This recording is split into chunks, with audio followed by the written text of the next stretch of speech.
Well, I was on Thursday before the meeting, and I said they would probably get along in the end because they're both populists.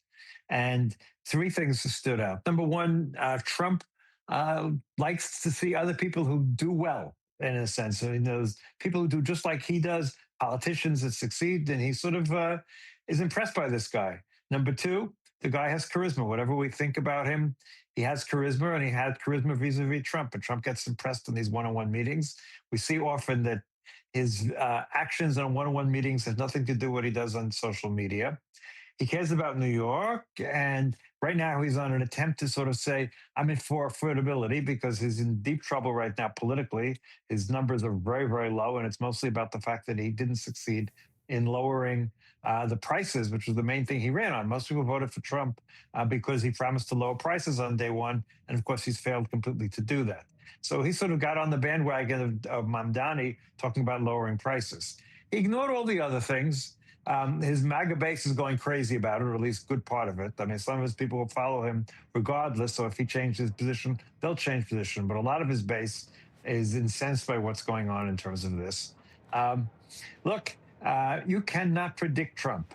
Anybody who's going to sit here and say, I can predict what Trump is going to do is, don't listen.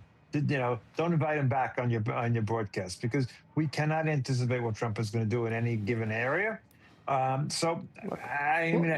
the moment's less about the president. Perhaps it's more about Mamdani at this moment. Here's the guy who's poised to come in. Trump, after all the Epstein affair and everything else, look, Trump's already being talked about in lame duck capacity, that he's on his way out. Here's Mamdani entering right now, and I think, how's he look to you in this role? Here he is displaying his hostilities to Israel already right up front with this event in a synagogue that was harassed, violent threats outside there. He had no condemnation for that kind of behavior. What are you reading from Mamdani in this moment, coming in? Look, he's mostly being a pragmatic. You have to look at his and the people he's taken to administration. A lot of long-term political people who've been around New York politics for a long time. There's a lot of young people helping him, but he also has some old hands who know how to make their way around. He decided to keep on Commissioner Tisch as police commissioner. She's not only Jewish, but her mother was in school with me. I know the family a little bit. So the reality is he's keeping that. He's taking a very pragmatic approach. He wants to succeed. Now he hates us. Let's not make any question about that. And his hatred of us moves to anti-Semitism.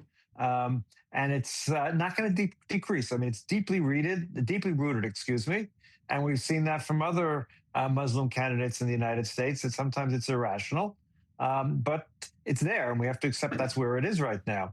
But